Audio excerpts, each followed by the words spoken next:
guys. I don't see myself in the big screen, but hello. Hi. Yay! Second episode. And they're not coming yet. There we go.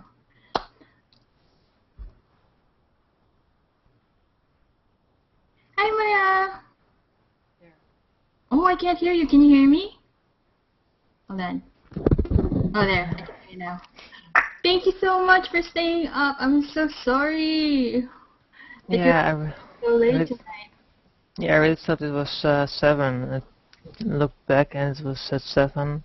It probably got changed somewhere on the way, and I didn't know that. So. Oh, but thank you for staying another hour. Yeah, it's nearly 5 a.m. here. Okay. I'm waiting on, let me see.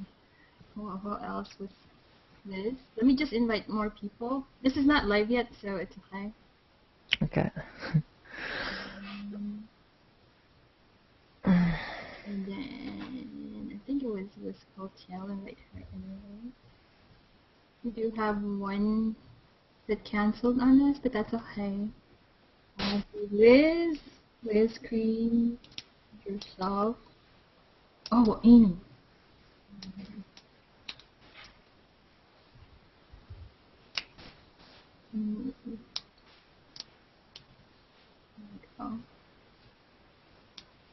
So how are you today?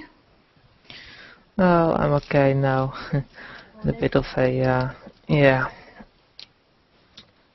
No, none of them. Yeah, well, I just got, traumas are nasty. I hate them.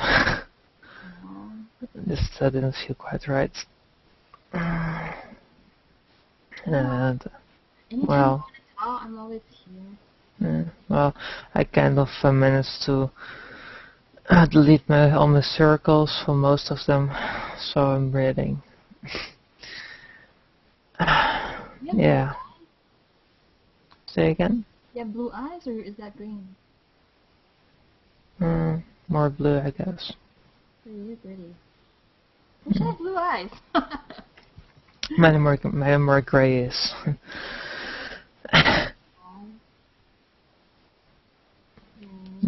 It's quite dark there, by the way. Is it? Yeah. Yeah, I need to get a better. Let me see. Let's try upping something. Yeah, is that better? Bit. Okay. Yeah. You see, you're almost in the dark. You can't see the background, like my furniture? Oh, the furniture is pretty. I can just barely make out your face. Because it's probably the long hair. Maybe I should cut my hair or something. But that's okay. They're on their way. And I figured that I'll just invite everybody. So that we can chit-chat a bit before the show. Good idea. Do you have anything particular that you want to talk about tonight? And nothing specific. I'll just improvise as we go along. Yes, I think that's the best way. It's more casual, like just go with the flow with whatever topic we're going to talk about. It's most fun as well and most relevant. Sure. Come on, guys, where are you? Well, but because it's not really 8 yet, so that's fine. I'm just trying to get ready. Yeah, set up 10 minutes. Wait, Liz something. Liz. You know what? I'm just gonna let them. Yeah, it's not public yet, so it's just between me and you right now. Yes. I feel honored. I saw you on the show. I think was it? I think it was Sarah Hill's show. Yeah, Sarah Hill's show.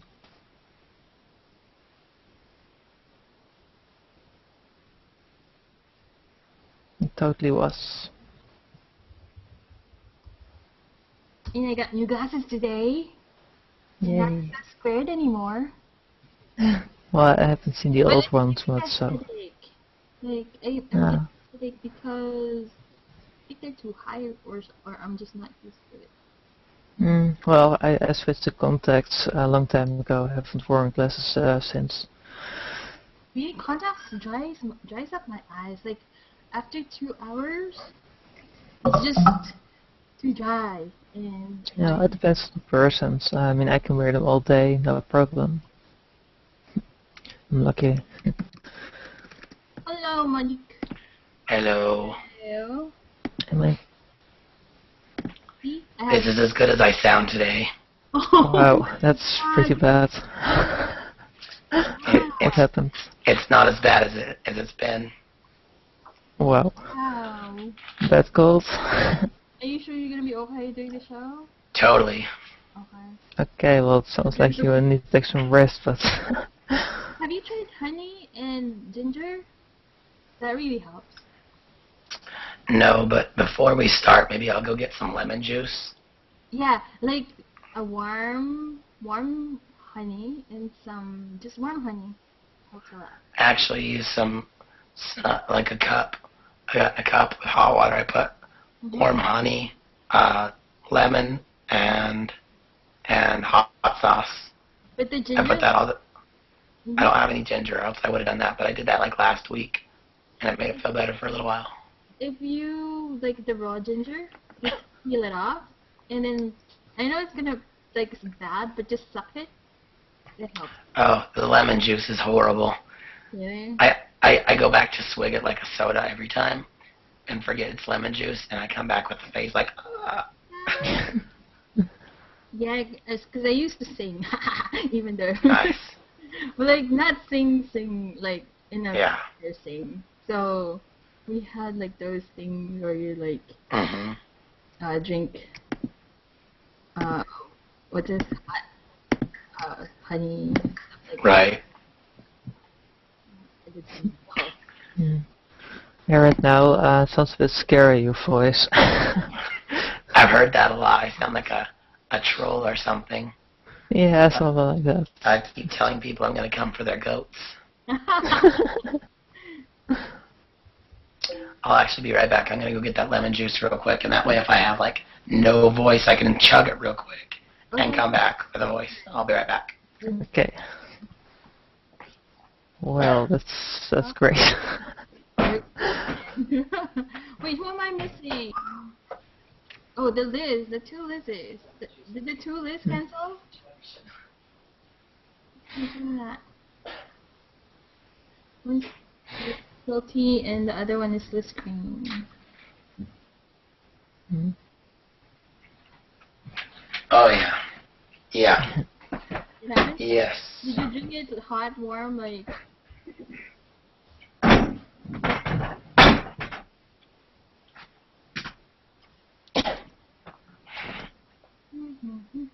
Oh my god, like what is that? Lemon juice. Lemon juice. Ooh. It's like straight up cooking lemon juice. And see how much it made my voice better already? Oh yeah, Yeah. It's less scratchy. I almost sound normal. Almost. Still a bit scary, but not that scary anymore. Well, normal for me. Normal for this week. Yeah. This week Was it bad? Was it worse than that? Hi, Amy. Hi, don't mind me, that was totally user error. Yeah, this week it's been, I've gone from no voice to a weird whisper to this troll organ, the whole thing. Nice improvement. So, yeah. Okay, trolls love I was hoping by tonight I'd be better, but yeah, really. I need water, I will be right back. Okay. Oh yeah. Okay. Yeah, I'm gonna go.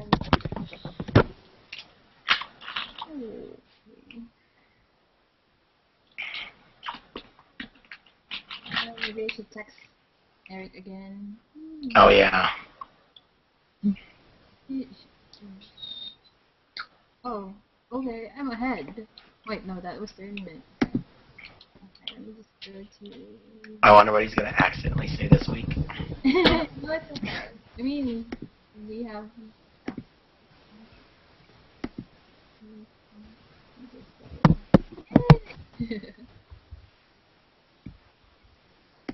What I have in my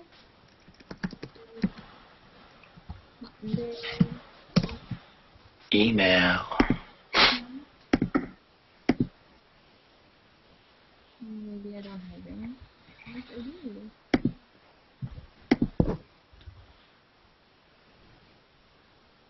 Here's my most relevant.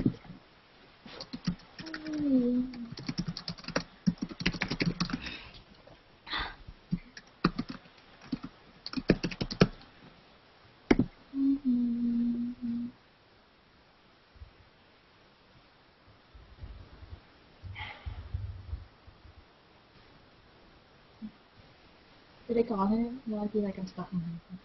Call him on air. I'll be back. Hold on. Okay. Is there anything else I need? Water? We have. What time is it? We have about 4 minutes till. 3 minutes. 3, yeah. You're right. Wait, so who messaged you? Liz Quilty or Liz Krane? Liz Quilty. Let's quilt Yeah. She said she would not be on. She's not what? Not gonna be on. Oh, okay. It's going to be a very small hangout then. Ugh. Oh, it was smaller than before. Yeah, last time we had less people. Oh, even fewer than this. Oh, we had. Not fewer than this. Okay. Always. Check if I can get I can invite Ben in here and also this I think again. Yeah, really. Oh hey Jake. Jake's on, maybe he wants to come in. No, he doesn't I like wonder. The live.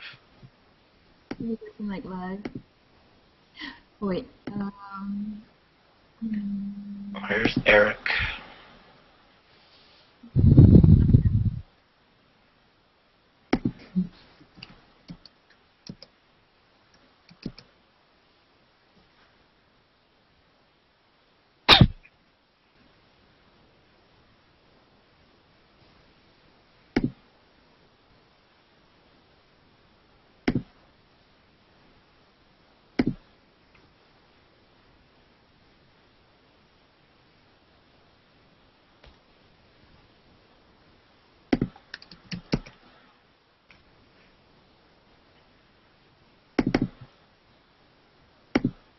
Moritz is another one. Yeah, is he showing up? No, I didn't invite him yet. I'm inviting him now.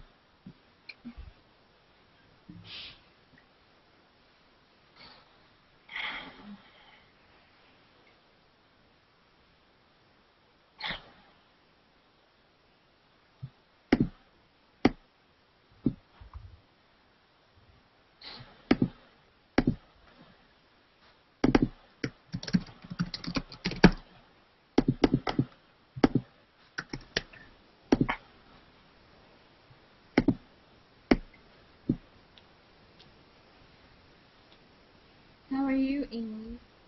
I am fine. I'm trying really, really hard not to do something that'll end up distracting me, like check Facebook or play something.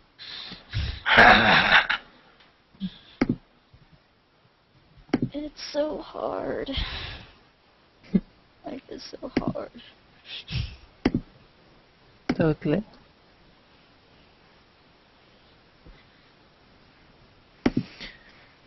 I'm currently rebuilding my circles. Oh yeah. Everybody goes through that once or twice. It's pretty crazy. Yeah, it's horrible. Well, I'm kind of trying to reduce it. Way too many people in it. Yeah, the reduction's pretty hard because you never know who's going to be an outbreak person as soon as their friends get here. Yeah. That's what I always think of. Well, I'm just trying to circle the people I actually talk to. It's a good start, I guess. Yeah, it's hard. everyone needed.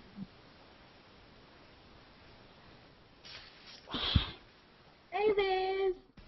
Hello. Hey. Hey Liz. Here's Moritz. Hey Liz, long time no see. I don't think I've ever hung out with her. Have I hung out with you before? No. I don't think so. No. Oh, awesome. Hi, Time Moritz. out. Oh, you look like the guy from, I forgot the name of it. I didn't know this was going to be a cool glasses hangout. Sunglasses indoors. It's not so much cool glasses as I don't want to walk into anything in the next 5 minutes, so. I'm in.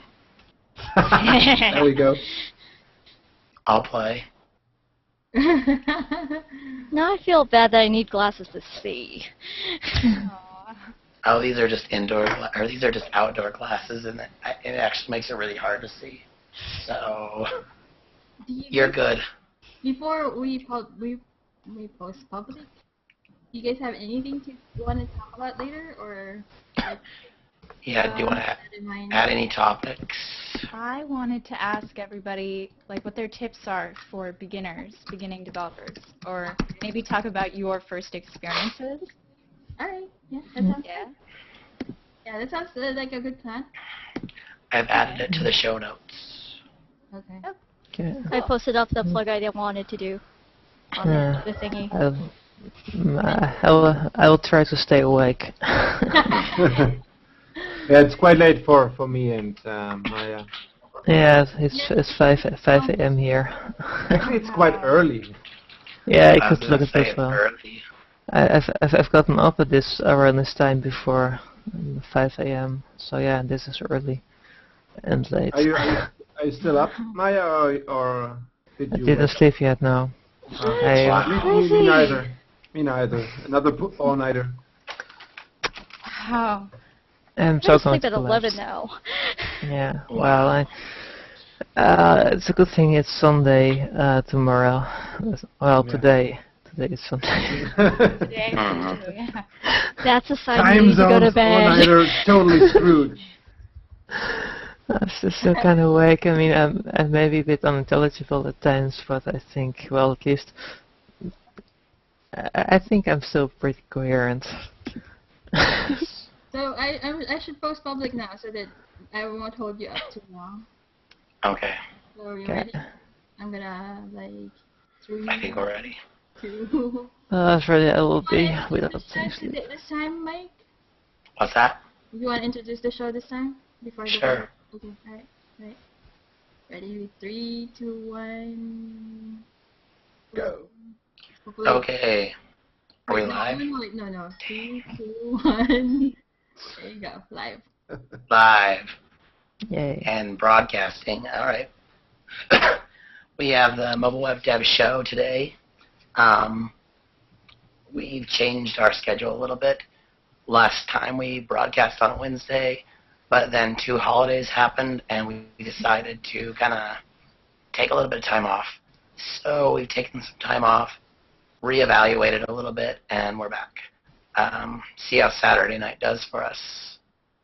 But we have a few more people than last week, it looks like, and we're down a host. Eric was on last week, and he ended up being a host. However, he's not here today, so I don't know. He might be late. He's still might be Funny thing with the host there. I think I'll let you introduce yourselves. One by one, I'll just kind of say your names, and you can say what you feel is your field of expertise, or just what you like, whatever. We'll start with you, Amy. My name's Amy Arambulo Negrette, and I'm a backend engineer over at Yahoo. And I play games, and I am lucky enough to make games. Wonderful. There's Chris. He's back. Of course. Well, that was a lot of weird feedback. That's weird. Okay, Arm, of course, the second host. I don't know if you want to say anything again, but... I'm Carm, and I do web development and mobile development too. I also like playing games, but yeah, a lot of development here and there. And it looks like I might skip Chris for a minute. Liz, tell us about yourself. Hi, I'm Liz Krane, and I'm a student. I guess my thing would be Android development, although I'm really just a beginner. I've barely scratched the surface, so I'm here to learn stuff from you guys, I guess, and add what I can. Perfect. Maya? I'm Maya Posch. I think I started with mobile development early 2010. I've been programming quite a few years, since 2006 professionally within my own company, and I'm hoping to get a job using those skills I've acquired the past years. That's the ultimate goal. It's awesome. Indeed. And Moritz? Yeah, I'm actually not a real software engineer or programmer. I'm a Linux administrator, but I love to hack into code, to break code, and to program a bit, just besides my job. In different fields I just started a bit with Android development and also web development as well, yeah. That's pretty much it. I'm not a real developer either, so you don't have to worry about that. And then Chris made it back. And, yes. If you want to say something in case there's new viewers or new listeners, which is Sure. the goal, having the new people. So I'm a web developer specializing in JavaScript, so Node.js and Backbone.js and stuff like that. Okay. JavaScript. Fun. Okay. We have a bigger group than last week, which is kind of going to be fun. I feel like we're going to have a lot of interesting topics. I've posted kind of a list of topics, and that everybody should know about. If we feel like skipping one or not spending as much time on one, that's fine. If there's some other topic of discussion that becomes quite prominent, we can go ahead and stay on that note. But I kind of want to talk about something that's at our doorstep, so to speak, which is CES in Las Vegas. It doesn't officially start till Monday, I believe, but everyone is leaving tonight or is already there tonight, and a couple people are getting first-hand things. Has anybody seen anything on their stream in regards to CES that's been interesting to you? Not yet. Particular. Then I will. Go ahead. Have you? I have. Oh, awesome.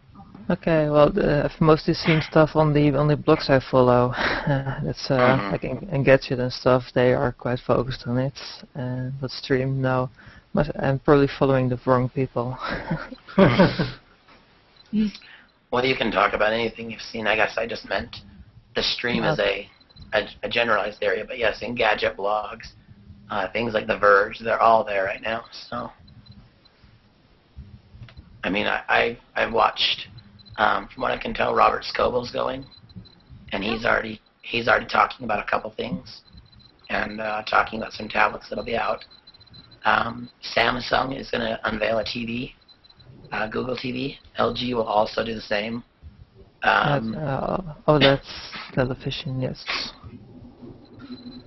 55-inch OLED television, yay. Yeah. Where's everybody from, if you don't mind saying, just a generalized region? Los Angeles here. Oh, me too. LA for me. Los Angeles. I'm from the Netherlands and hope to be famous in Los Angeles soon. I'm from Germany. I'm in New York, soon to be in Chicago probably. Oh, wow. Oh, really? You're moving? Yeah, I think so. Awesome. Amazing. Hope so. Yeah, I will move it soon And then next too. time we move to West. I'm in San Francisco, so. Okay. So we got a lot of wherever. California I is guess I'll- quite well represented this way. Yeah, really. It is. It's a Silicon it's a Valley, California cast. right. They don't let us leave, that's why. Yeah. I don't know if you guys get the commercials or not in California, but here where I am in the Midwest, Midwest, we get commercials talking about how great California is. It's pretty funny. Oh, the actor ones? I love those. Have they convinced you? Well, it's been a thing that I've wanted to do for a while, so they didn't really convince me, especially since they have people like Arnold Schwarzenegger and Yeah. Tony Hawk. And, Everybody else is here. Why aren't you? Yeah. It's because no one else has that kind of money as Tony Hawk and Arnold Yeah. Schwarzenegger and Betty White. The commercials are kind of funny too because they're like, we have fun while we're working, and Tony Hawk like hits a 720 or something in the air, and then he comes back down, and somebody else is like, and he like high fives somebody, and he's like, yeah, man, it's so fun, or it's so to the daily grind as this surfer hits this big wave. Anyway, Yeah. the reason I asked that is because of how does television? I know it's different over where you two are over in your time zone with Maya and Moritz. With the what am I thinking? No idea. Like the amount of the hertz and things like that. Are TVs like a big deal for you? Because in America they're going to be like, I have a prediction that TV is going to be the 2012 big thing, like the smart TV. I don't have a television. Okay. I have a Samsung Smart TV, but it's getting bigger here in Germany as well, I think. Okay, A lot of people start buying all the smart and internet-capable TVs, and but they were pretty famous last year as well, since 2011. So I'm not sure if it's going to be a big thing in 2012. I just feel at CES a lot of people are going to be announcing TVs, especially yeah, for but Google. more the 3D stuff, right? More 3D, TVs, Well, bigger, flat there's screens. there's kind of a problem with connected devices right now where everyone, the reason why they're trying to put out all of these connected hardware is because there's so little of it in the market right now that companies like Yahoo and Google are having issues developing for this product that not everyone has, and almost every consumer is pretty much sure that they don't really want it yet. So Exactly. the problem with this is that there is this sweet spot where it comes to consumer web development, where that a person, most likely when they watch TV right now, if they have a laptop also, is doing both their laptop and their TV at the same time. So they're trying to find a way to make their experience between television and mobile and computer where it isn't just a rehash of the content that you're already getting on another device. No one's really hit this yet. So if kind of the line of thinking right now with all of these connected TVs going to market with things like Roku and all of this stuff really crashing in price, that they're trying to find a consumer experience that makes sense for people who buy their TVs not like from Best Buy or anything, but Walmart, Kmart, whatever, just your average everyday user, and finally like how is this person going to use the TV without quote unquote using their TV. And it's really difficult because the one thing that the closest that they've gotten is turning on the microphone, be able to sync up the mobile app experience to what's actually on the TV at the moment. And even then, it's like what you can do. You can do trivia, maybe, and like we're trying. Like one of the ideas that we've kind of brainstormed with is like being able to hook in product links so that it's like one of my coworkers had this idea. It's like, why don't we make it so that, hey, look, I love those pair of shoes. Why can't I find me a place that sells that pair of shoes? And they're trying to sell that, but it's a really hard sell because, like I said, not everybody wants that experience, and it's very hard to build hardware around an experience that you're really making it up as it goes along right now. So it's a very tenuous kind of environment right now. Yeah, the one different thing with smart televisions they are pushing right now. I mean, who wants to internet on their television? Yeah, that's the closest thing. It's like, okay, we put YouTube and we put a browser and we put some kind of sensory feedback. What else is going to be there? No one knows. I mean, it's basically a rehash of, well, basically an ACPC or a PlayStation 3 I mean, PlayStation 3 also does YouTube and that kind of stuff, so Exactly. it's only built into the television. Well, yay. It's like, but I already have a browser. I already have Yeah, an internet exactly. connection. So Yeah. it's like there's no one's really found the place that's really going to work with yet. So I feel like That's- integration is going to be a big part of it. If I can integrate my tablet, whatever it may be, or my phone, whatever it may be, to my television, that's where I think yeah. it's going But to the be a question big is, win. well, what would you really use on your tablet to use on your TV? Well, I know those who have a Mac and iPad and an Apple TV find AirPlay to be quite enjoyable. Yeah. The fact that they But- they can flick pictures and video to their television, which, I mean, in a way, it's not the best application or the best use of it. It's probably the best right now, but it's a lot better than saying, hey, come check out this video I have or this video I took and I've uploaded to my iPad. Better than 5 friends crowding around my iPad when they can be in my living room. And I mean, can do that's that not. You can do that with Samsung as well, I think. They have also some similar technology like the AirPlay stuff. Yeah, they have With the DLNA. DLNA. Yeah. That's central and all this. I have a Samsung tablet, a Samsung TV, a Samsung phone, and I Oh, can wow. also move videos to my TV and vice versa. So That's really cool. And I mean, it's not working that smooth like it does on AirPlay, but it's a step in the right direction. And this is a really good use for smart TVs. Have whatever kind of device, but you can watch.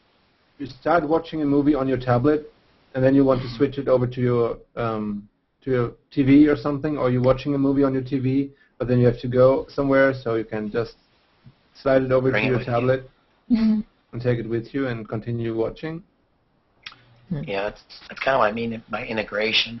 I feel like integration is going to be whoever wins. Integration is going to be at least But integration the is seller. just a general term, though, too. It Yeah. just means anything that could be hooked up. That's fair to say. Still, even at that, it's still a big deal to even integrate anything with your television. But to integrate anything, you're going to have to personalize the TV experience. Well, And I don't right mean now, anything, it's just anything. broadcast. Yeah. Yeah, I don't mean anything, but yeah, integration would help. But there's also the main thing there's is also the real Yeah. personalization of TV and then synchronization of your devices with the TV. Hmm. Yeah. There's also this weird metric that they came out with last year, which was kind of strange, where if you give people, when they were trying to sell the idea of streaming video, where if you gives one person like the option of watching limitless television, they run into kind of this fear of choice issue where like you kind of end up in the headlights just because you become overwhelmed with decisions. But the way things like what broadcast television does is like you can watch this, but you have to show up at this time, and it goes, oh well, then it makes you really evaluate if you want to watch it, and then you are willing to change your schedule to move around it. It's kind of weird that with less choices, people are more willing to make that sacrifice than being given limitless choices and they just still want to make the effort. It's a really weird psychology when it comes to consumer. I'm also at one point with the for integration.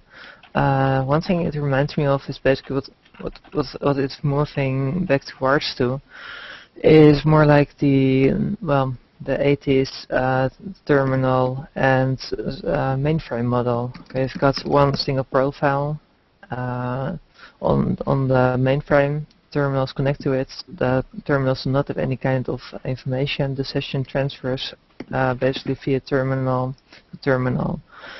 And if you with the customization, you want to use the same preferences on each device, so you carry those along. So you have to use storage. Well, the cloud is basically the mainframe with all those tablets, televisions, smart televisions, then like kind of terminal for that. So it's back to the 80s, I guess.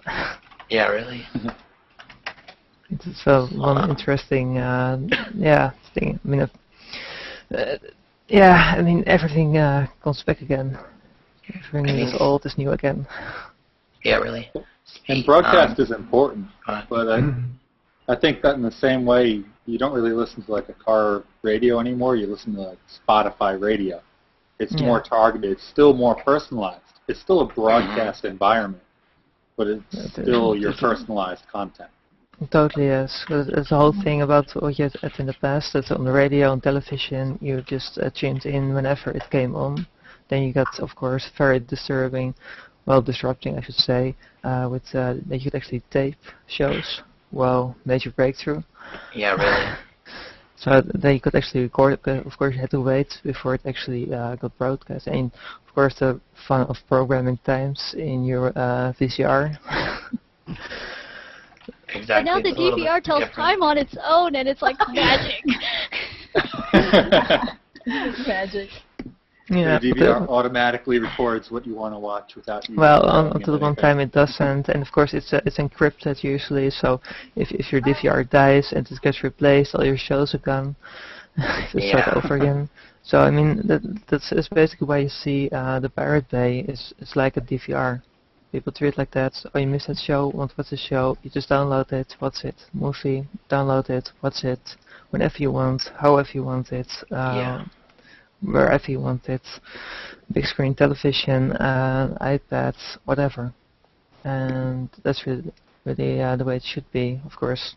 Yeah, I've been getting a lot of like things like Hulu lately and on demand. I use Netflix and then my cable provider's on-demand service a lot more than I do, I'd say, like local television or television that's on at a certain time. Yeah, well, it is also the reason behind the success of Netflix. I mean, even though it's just a standard definition, you can just watch shows whenever you want it. Just log in, start it, and off you go. That's definitely what I do. I mean, I don't even own a TV anymore, so I mean, all I watch is service. You mean, or just a television period? I don't own a television set. Okay. I have none in my apartment. You and mine are television-less. Yes, and you know what? I don't miss it at all. No, you really don't. I've done it before too. Yeah, I watch a lot of Netflix now, though. Mm-hmm. Yeah, we have a TV. We do have DVR, but we don't really watch TV. Like, yeah, a few people do these days. TV, so, yeah. I think there's kind of a technological bias here where all of us are technical people with internet connections, and you have to remember that a majority of the consumer market is not like this. Yeah. Well, right, if I may give an example, my mother, she is, well, not really computer literate, but I've taught her to use the Pirate Bay to download movies. She loves it.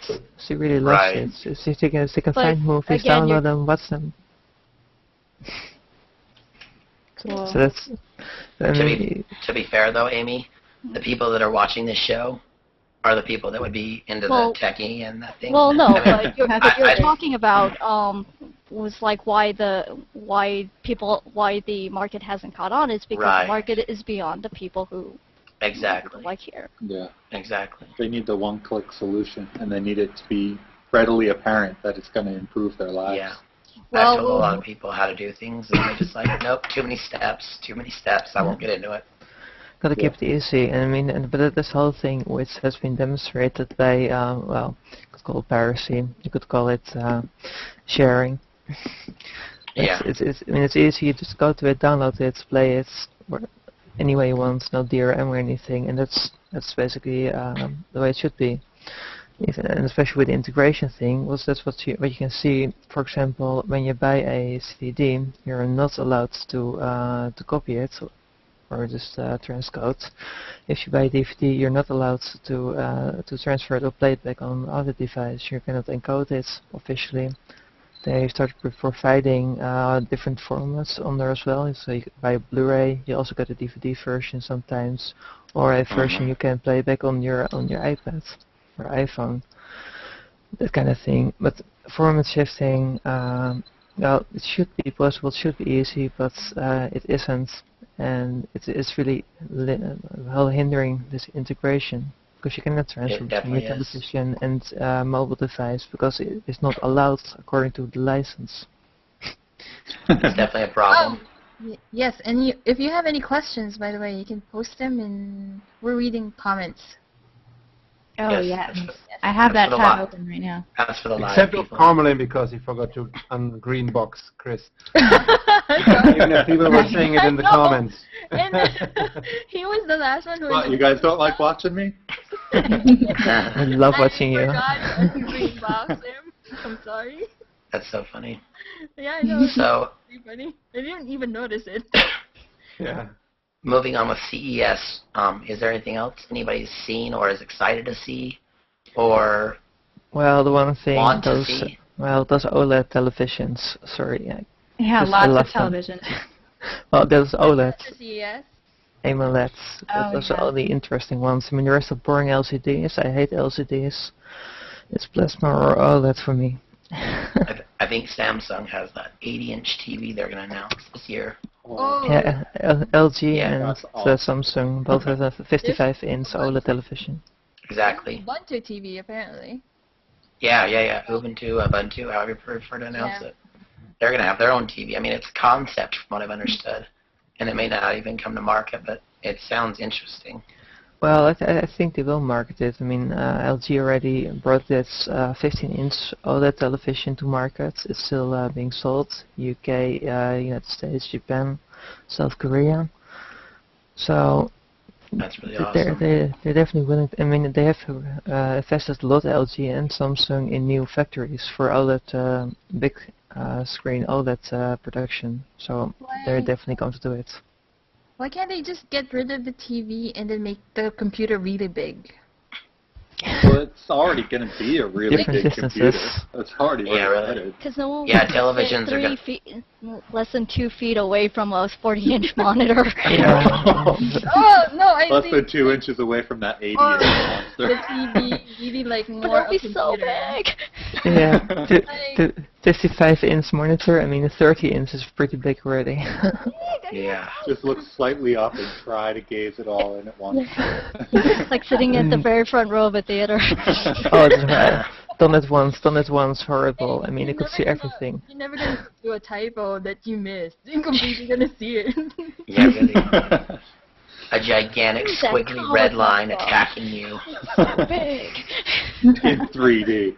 in 3D. Oh, that would be fantastic. Yeah. If you make a mistake, it pops out at you, literally. Just like, In 3D. my eyes. No one will miss a semicolon ever again. Never. Oh, but there's also the interesting thing. Now you got, well, CES as well, those 3D televisions. And I mean, if you are talking about basically changing, you're playing a movie on your television, you shift it to your mobile device. If it's a 3D movie, how the hell are you going to shift it to your iPad without losing a lot of what you're watching because it's a 3D Well, movie? They've got, Yeah, this they've won't got, work. This won't work. they've got like 3 or 4 Android devices that are 3D, as well as the Yeah, Nintendo 3DS. And I mean, the Nintendo 3DS can play video. I don't think Nintendo would ever joint partnership with Samsung, but things I like it. HTC might, where they're in the Open Handset Alliance. Yeah, well, that allow might work with the headset. allow that. But I mean, I think everybody has a 3D phone. LG does, Samsung does not. I'm only aware of HTC one does. actually, but yeah. But then of course, so the iPad 3 is not going to be 3D enabled. No, So no. iPad Is 4 any- maybe. Has anyone confirmed that an iPad 3 is coming out this year? It's Well, not confirmed, but it's not strong denied rumors. either. Yeah, so it's coming. It's supposed to be February. I think. I don't Maybe think it'll be Rose. that early. I think, if anything, in February we'll see the iPad 2S or iPad 2 whatever, Slim. I don't know. The iPad Too Plus much. Plus. Or the iPad 3 7-inch or something like that. Yeah. Would they go 7 inches now that would they go 7 inches now that Steve's gone? Because Steve Jobs had a big problem with 7-inch tablets. Oh, Yeah, you always had a size or ego issue. He said if it's not 10 inches, it's not an Apple product. Yeah. Well, I do like. I'm sorry. That's what she said. Yeah. This We is went Sorry, there. I'm a 12-year-old. I don't know what I'm talking about. We totally went there. hard. I set myself up for that one. I totally So size on does that matter, until right? I started cracking up. I'll mute my thing. Do we on a I don't know. do we think 7 inches could be in a tablet though on an Apple product? Because Android plans to launch their future around 7-inch tablets. I feel. Yeah, 7 inches well, could work. I think Seven. they want to not really compete because they're really ahead, but to market it more as a more affordable product. For they might sure. do that because At Like- least in tablets, Apple's far ahead. yeah. It can't be Also, that much like- extra effort to create a 7-inch for them. It's not the effort of it; it's the pride thing of it. Yeah, it's Yeah. They've said it so many the times. design they use. It's just Well, well, that's also the thing that if you look at phones, they keep getting bigger and bigger. If you look at the Galaxy Nexus, it has a huge screen, high density as well, and basically at that point you're Let's do talking that. about a 5-inch display, 5-inch and then 7-inch of a tablet. I mean, Yay. is it just a really big phone or is it really a tablet? which one is that? Beam it. It's the Galaxy Nexus. Oh my god, that'd be awesome Beam it. if Yeah, you mine's beam it pretty through a Hangout. Wrong one, Moritz. Enjoying. Beam it, like, Wrong way. That's the way. There we go. Okay, we just beamed information. Okay, cool. Oh wow. Well, I didn't know that. Just I didn't know that about you. That's interesting. They were on opposite sides on my screen, so they were like bumping. yeah, I know, right? they were doing Yeah. it right the first time on mine, and then they switched. That's funny. It's because of the timeline. It's different for You have to everyone. beam it like this way, you know. Oh yeah, that'll work. But I'm totally Comes to reminded of webcam. the Star Trek movie with Scotty talking to the mouse. Mhm. Yeah. It's true. So, with more CES, where's mobile gonna go this year? No clue. More really. I mean, phones. More well- and more phones, as always, right? well, there are I a think they few will things. release a lot of LTE 4G phones now. Oh, definitely yes. Mhm. Sprint is Um, announcing Quad its core 4G. Yeah. This Well, year has what- to be the year of the ICS rollout, though. Totally, yes. I was going to say Yeah. that. It means about bloody time. I mean, I'm an Android developer, and I bloody fucking hate Android. I mean, I mean, yeah. I mean, 2.x. I mean, it's old. It's totally archaic. Just please put it out of pasture and move on with the times. I mean, seriously. For sure. And I mean, and hard to go back. 3.8 for us, it was kind of like a Windows ME basically. Just put it out so we've got something to show, and it's worthless. So I mean, if, ICS with 4.x is the first real Android operating system since but Android was Honeycomb? developed basically. And I'm never going to have it on my 3.x phone. was Honeycomb doesn't count. It was Yeah, it was Honeycomb was also Windows like- ME. It Yeah. was the Windows ME. We don't talk about it anymore. It doesn't exist. But ICS is pretty cool, I think.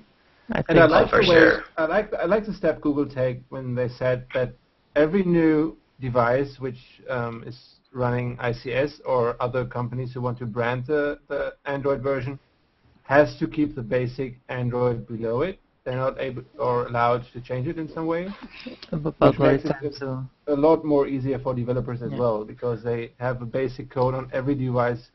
Doesn't matter what branded software It's, running on it. Well, it's like the TouchWiz the or operating something. system that will unify Android. Yeah. It won't be that I've got this phone that looks completely different than your phone. Yet they're both Android. For the most part, it'll look the same. Yeah, that's one thing. The one thing I really hate about Android, that there's so much freedom in the hardware specifications and the features. Because one might have this feature, the other one may not have it, the other one has that, the other one. I mean, it's a bloody mess. And in that regard, iPhone is not nice either. Or I should iOS. It's just high security person is my term for it. So it's no fun. And I'm really inching more towards Windows Phone. I really think it will strike the best balance between the total freedom of Android and the walled garden or high security person of iOS. Right. In terms of, with Windows Phone, you always know you've got those and those features, guaranteed. So, I mean, if Jake is watching this, he'll comment. But Maya, do you figure Windows Phone will do well in 2012? Because I can see them taking the route that BlackBerry might have to take, which is that they may have to share Android's operating system or pieces of Android's operating system to fully succeed. That's just my personal opinion, but it's just kind of what I'm seeing out of it. Well, I don't think so. I think that Microsoft with Windows Phone has finally reached the thing they were trying to accomplish with CE. Well, the thing is, it's very developer friendly. It uses standard Visual Studio, C#, all kinds of familiar tools. I mean, I use those tools. I can start using it right away, no problem, no learning curve, familiar APIs, and everything I've heard is it's very developer friendly. The Metro user interface is unique, very important. It's not a clone of the other operating systems. Exactly. And users like it. Users really like it. I've heard basically only positive things about it. It's definitely going to be a benefit for Windows in 2012 to Totally. own a Windows Phone, a Windows computer, an Xbox 360, Yeah. and a couple other things, since all their interfaces are going to be the same. Totally, yes. Especially when Windows 8 gets released, and you get Windows Phone 8 as well. I mean, that's the point where you get an integration or unification. It'll definitely be a bonus. Talking about Windows 8 and the Metro UI, I tried out the developer preview on my PC, and I have to say that I really don't like it, because the Metro UI on Windows 8 is more like, you have a touch screen or something. It's not that user-friendly. I have to do too much moves with my mouse to get somewhere. Well, that's the thing. I mean, the Metro user interface is used for touchscreens. If you use for a desktop computer, you use the classic, the normal Windows desktop interface. That's the way it's supposed to be used. But it seems to be forced to the Metro UI on the developer preview. Yeah, a bit more. I hope they will change that a bit. Because I mean, on desktop if you don't have a touchscreen, you don't want to use the Metro UI seriously. I feel like this is the last CES. This is the last CES for Microsoft, they've said, and I kind of feel like they're going to go out with a bang. I kind of feel like they're going to come out with a killer tablet or something along those lines, because you're right, Metro UI is a tablet or a touch interface, and it's not going to work very well on computers. But if they have an amazing tablet, I have a feeling that it could get better. Well, a number of tablets have been announced, not by Microsoft itself, as far as I know, but by other manufacturers. So it's definitely coming. Yeah, well, I mean, the Metro user interface, you can see there are big surfaces, easy to touch with your fingers, easy to manipulate. So it's not meant for the fine control of a mouse cursor. So it's quite obvious, I think. Microsoft can do a pretty good deal when they push the mobile field with the Metro UI and new devices, because a lot of people are using Windows PCs, and when they find a way to integrate or to combine the mobile experience with the desktop experience in some way, it would be a pretty good deal, because many users would like, okay, I have already a Windows PC, I should buy a Windows Phone because it's so much integrated with my PC. Yeah. And they're working together, and why should I buy an Android or an iPhone? Because that's the thing as well. I mean, if you look at iOS and OS X, they use a similar code base, and it's very easy to sync and integrate. And there's one thing with Microsoft did not have with Windows CE. Windows CE had nothing to do, absolutely nothing to do, with Windows on the desktop. Exactly. So there was a total disconnect there. This didn't work, and now they've got Windows Phone 7 and 8 soon, which will completely integrate and sync up and everything with a Windows desktop computer. Yeah, and when they figure out a way to harmonize these devices, they will gain a lot of market share. I'm pretty sure about that. Definitely, yes. If I hope for it, I really hope that.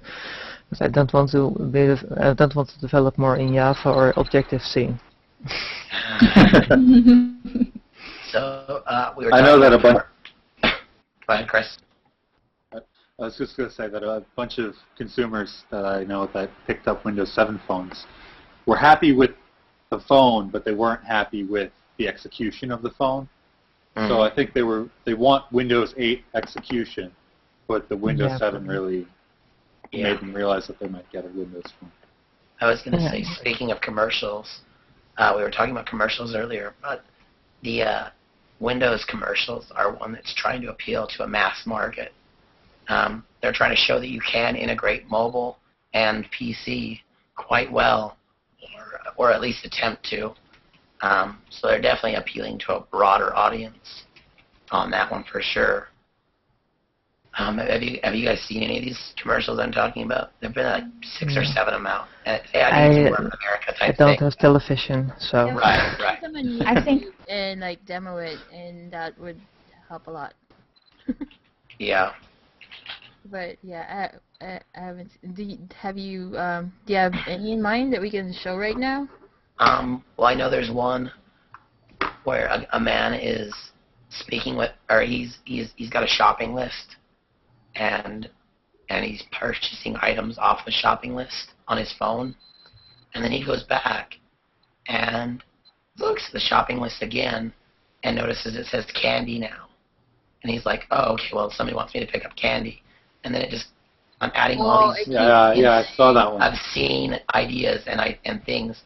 And then he realizes it's his kids typing into him from home, and they're connected over like some kind of Microsoft program, obviously. Oh, that's a cute idea. And then the screen flashes, "Do your dang homework" or something like that. and the kids look like kind of like, "Oh no, he found us out." But That's like totally me. it's a really clever marketing ploy to show that you can use everything in the cloud, because that's Microsoft's big thing. Take it to the cloud. Yeah. But you can do that already with Android, just saying. Yeah, true. Correct. However, Android doesn't call it that to the general public. Microsoft brought the cloud to the general public, at least in America. Also, the term of the cloud, I mean, seriously, it's just a lot of file servers there in the data center. That's the cloud. It's not there. It's... Well, I mean... What other name first can started you name using it, though? Yeah. Well, it's not had a name until 3 years ago, but I first started using the cloud 12 years ago when I signed up for Hotmail. Yeah. Remote storage. It's remote storage as well. Exactly. And if my mom came up to me today, she'd be like, "So have you heard of this new cloud?" I'd be like, "No. I've heard of the internet." That's a cloud. I used the cloud to host my last website. Yeah, really. There's a lot of people that think Microsoft owns the cloud. Because of the commercials on TV. They say take it to the cloud. So they're like, oh, it's Microsoft Cloud. It's not Microsoft Cloud. Well, I mean, but cloud, apparently. But the whole thing with this, Microsoft in the cloud is not new. They started with SkyDrive a while ago. Of course, way too late to have anyone actually use it. Well, the funny thing is, for them either. They use SkyDrive, and I've used SkyDrive when I reviewed Windows phones before, and it was cool and everything. But Google and iOS do it better. I mean, they make it so much more relevant. I mean, I can post pictures right to Google Plus from my instant upload, and same thing with iOS. They make it so you can instantly upload to a cloud thing, and they make it prominent. They let you know that's what you're doing. On Windows devices, I never really understood it, and I had to have a friend explain to me that it was uploading it to a server somewhere. I was like, oh, that's what SkyDrive is. Yeah. Yeah. Maybe we should invite what's his name? Jorn here? Who's that?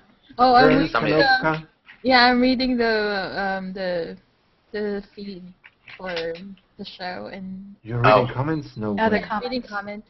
Yeah. That's a benefit. Oh, here. Let's get him in here.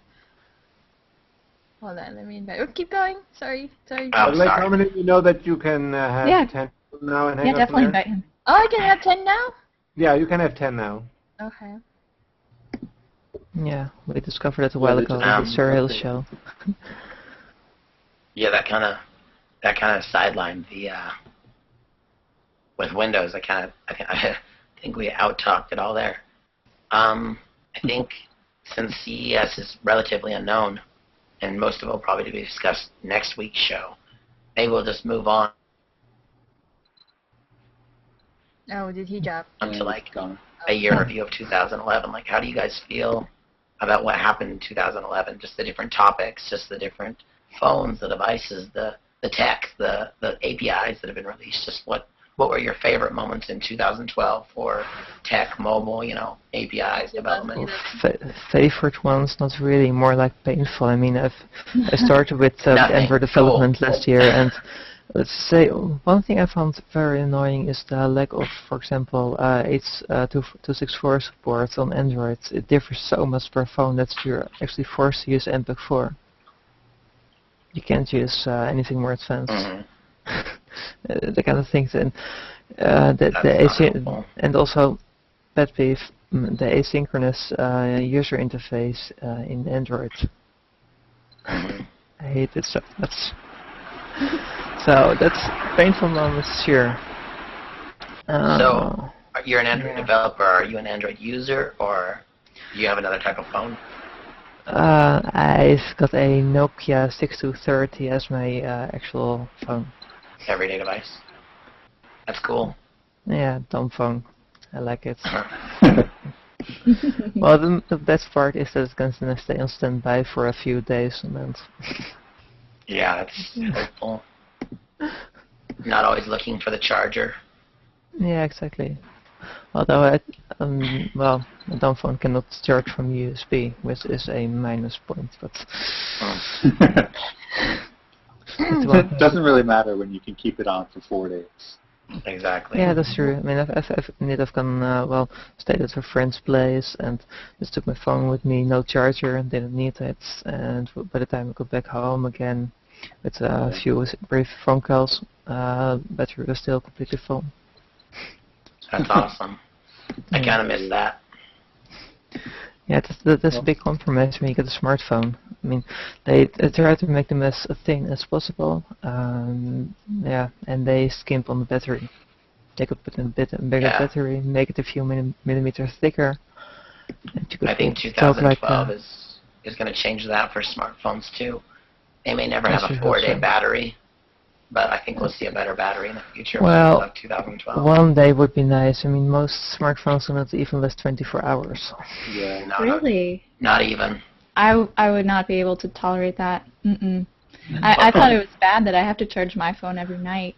Yeah. Well, well, if you don't use it all day, you can get it to last on standby for like 2 days. Oh, exactly. Yeah, that's if what you're not using it. If you don't use it, right. yeah. I guess that. If you're not using it, why do you have it?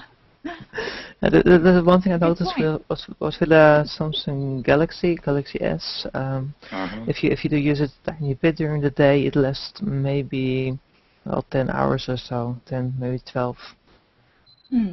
That's with if you're actually careful not to use it too much. It's quite sad, really. No, that is bad. I have the Droid from Motorola, and it lasts. First one? Yeah, the first one. Oh my god. I got it. Android 1.5. Oh my god. A year ago? Year ago, maybe? Yeah. Around Christmas last year. Anyway, yeah, and the battery, it's pretty great. At least 24 hours on average. Yeah. Yeah, I had to get the backup battery for the original. Somebody's got a car by their house somewhere. Somebody's by the freeway or something. Or maybe does somebody have a fan on? No. No. No I matter. looked up, I don't even have a fan in there. Nice. Don't have one here in the room either. It's alright. I'll definitely up-talk the Droid one with you. That was my first phone. Yeah. It was wonderful. My first smartphone. First and only. This was my first one. Cool. I actually had a Windows Mobile 5 or 6 before that. Well. Wow. The Droid was awesome. One of 5 people, probably. Yeah, I did Windows Mobile 6 as well. It was not. No. It wasn't really an operating system. It was I had a stylus. Yeah. Yeah. Yes, I had a stylus too. the main bubble pop problem, game. the main problem with Windows Mobile was basically that it didn't really, it wasn't, it was more desktop OS. Was Windows crammed into a smaller Yeah, interface, and it exactly Oh, what it just I was. didn't work. remember that. I had a friend in high school who had that, and everyone would like crowd around her phone at lunch because they're like, "Whoa, you can play solitaire on your phone with the tiny stuff." Yeah, it was a big deal at the time, and then other things came out. It was like, this isn't a big deal at all. Yeah. Yeah. It was a So- big deal for like 10 minutes, and then we were Yeah. bored. And then you lost the silence, and then you were screwed. Yeah. Yeah, I'm sure getting Yeah, another one of those there's was not that. easy. Okay. Well, I But- think for me, here, hold on. I think for me, my favorite for 2011 is when they came out with the Amazon Kindle app. Fire. Oh. No, the Kindle app. Oh, the app. No, okay, no, the sorry. app that's HTML5.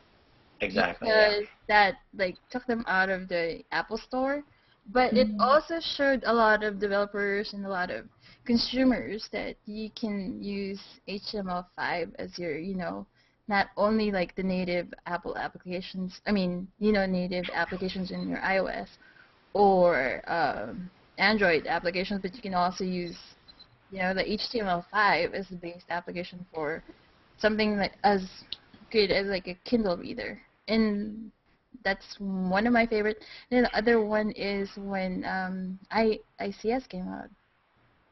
Yeah, that was a Well, big deal.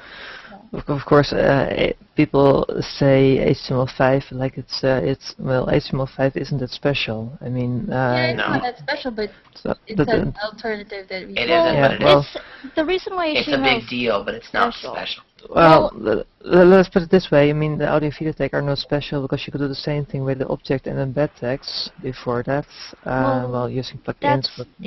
That's kind of Well- the reason why it is special, is because it's the one time that everyone agreed on a standard.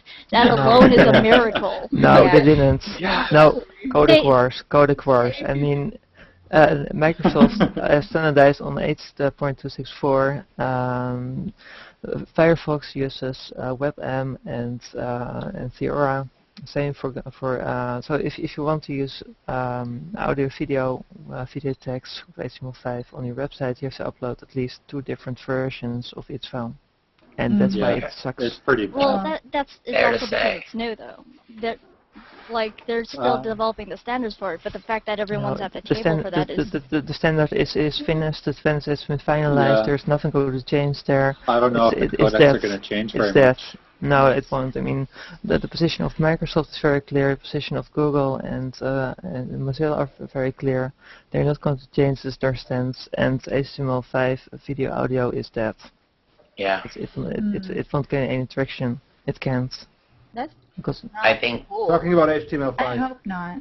nice. I don't know if That's it's not the dead, case. but it's going to be more difficult to use because nobody's going to want to well, push it I mean, any further. well, there's that, and there's Isn't that, also. like, I mean, some kind of a protection for them, though, because if they're not supporting it, that means you have to develop like 4 different a Windows, an Android, and an iOS. It sounds like no. Yeah. Flash. Something like that.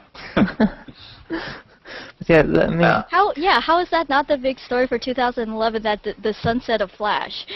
I completely Yeah. forgot about that. well, yeah. let me Not just bump use part one of it because it's not example. over yet. Well, Yeah. I mean, It's not over. I there's one didn't say thing- dead, I said sunset. No, I know, I it know. won't. It won't. There's one basic example. I mean, a while ago, YouTube decided to switch me over from a Flash video to HTML5 video, and I was wondering suddenly, why the hell is my Flash plugin broken? Because I couldn't do full screen again. It's not supported by HTML5 video. Oh yeah. And it Yeah. was totally choppy. And I mean, like, the performance is Really? horrible. It's just Really? unusable. I would never even use it. Well, I mean, Yeah, the HTML5 player wasn't very good. it's It terrible. still No, isn't. Not for YouTube. I find it to work in other applications a little better, or other Might work better there, instances. but there's one thing about full screen mode. I have never seen it anywhere, and I mean, I usually play back videos full screen on YouTube. If I can do that, I won't use it. I'll use Flash. Flash has always worked for me. No problems, no issues, nothing. Performance is great. It's a hard to I'm on accelerate your on Windows. So I'm on your Sorry, side with this one. Yeah, but well, keep in mind that WebM and HTML5 is just starting, and YouTube is using it still in the beta. no, WebM is VP8, which has been this is already quite old. It isn't a new video codec. So I mean, On2 has developed VP8. Well, Theora is based on VP6, which is even older. VP8 is also a few years old. I mean, I personally can't see Flash lasting much longer, though. It's no longer being developed for Android. And it's no longer being developed overall. I like Flash. I can't see it staying around much longer. But I mean, I just wonder what we're. That's the question I ask everyone. Yeah, there's a lot of people that say that they want to use this and that, and Steve Jobs is killing Flash, and I'm like, well, he may be killing it, but what's going to replace it? And they all kind of get. Well, nobody replies to me after that because I usually am talking about it on a forum somewhere. Yeah. And I either get a lot of or whatever, or just no reply at all. Yeah, well, so it's kind of funny because no one knows the answer. Well, the thing is, people keep pushing HTML5 in combination with JavaScript, like it could replace Flash, but the truth is that, I mean, SVG support, for example, which is standard in Flash, is not present or partially missing in most browsers. So, I mean, you need Flash for a lot of things. You cannot remove it, otherwise you're actually removing essential features. Mozilla, something about, was it last week? They came out with APIs. I'm not sure if video is included in that. But yeah. APIs for what? Have you checked out the HTML5 player now on YouTube? I just switched to HTML5 and it's working perfectly, even with full screen. Okay. I've been on HTML5 and I've never had any problems. So I don't know. Maybe it's like a geographical issue. I have no idea. I mean, I tried it a few months ago, Firefox a few versions ago, and back then it was horrible. It could be a browser and/or packet issue as well. Your favorite browser may or may not support it. Yeah, because I'm using Chrome. Me too. Well, that's a lot of it, is because, Apple and Chrome are big. Apple, Safari, and Google Chrome are big players in HTML5.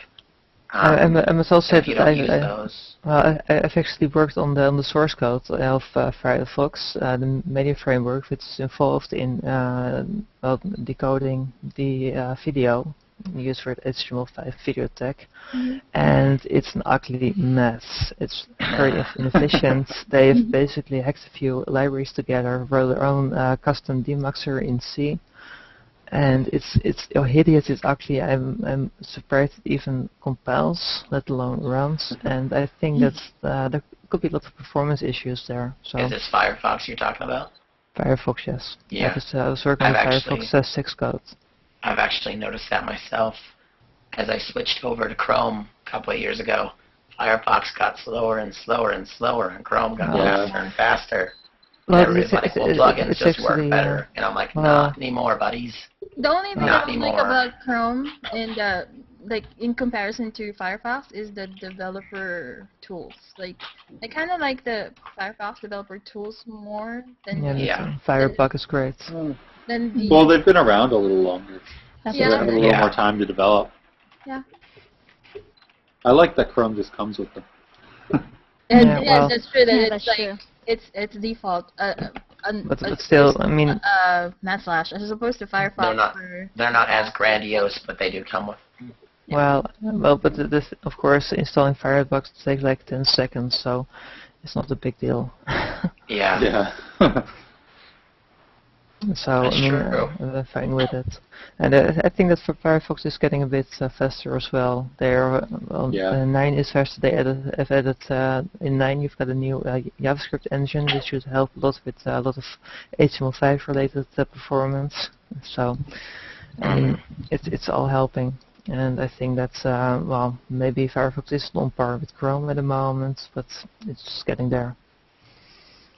I don't know. I think Chrome is overtaking Firefox when it comes to performance. They're trading blows at the moment. It's overtaking Firefox in fan usage. In 2011, Chrome surpassed all browsers to become the favorite browser used.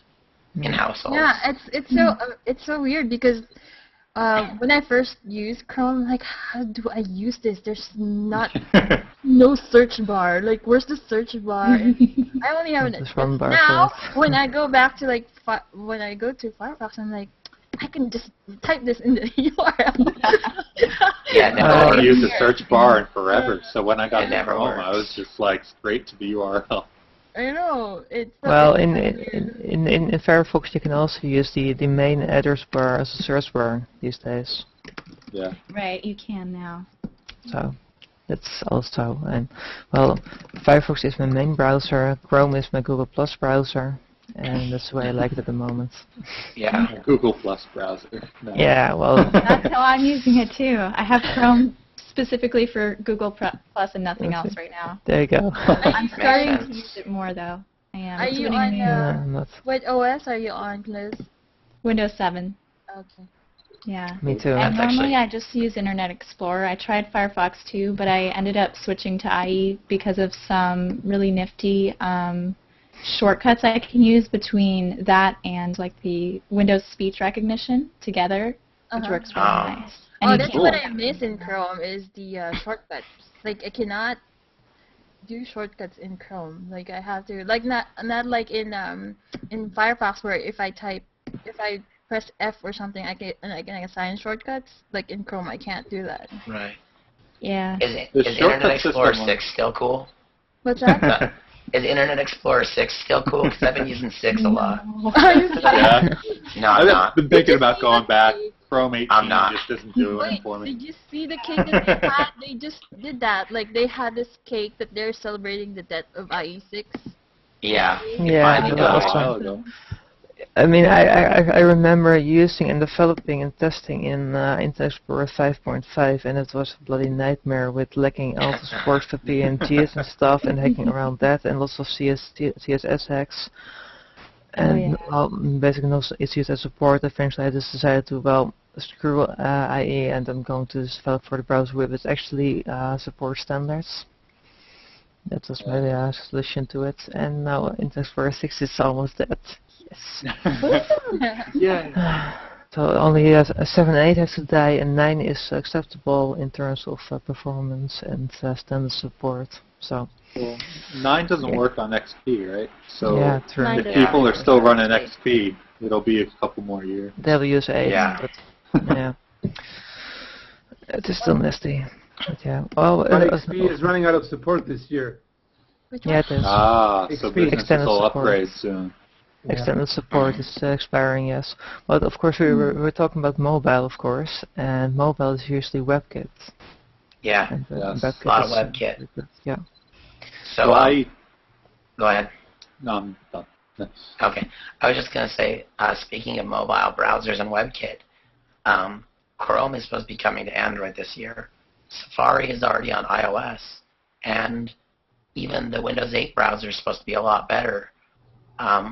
We see browsers going crazy this year, or do you think they're going to kind of stay pretty normal? I mean, ICS integrates Chrome Yeah, define pretty crazy. heavily. I think Chrome basically is gonna be more of the active one because they are targeting gaming, and to For be sure. able to do that, you have to do this momentum, and I don't know how they're gonna pull it off, but I'm just gonna see how they're gonna do all these Chrome gaming things. Yeah. Mhm. Well, you mean the WebGL thing, right? Yeah, the salt and pepper, the native client. Okay, well, Yeah. I mean, I've got a very strong opinion on WebGL, namely that it's the biggest security risk since ActiveX. Awesome.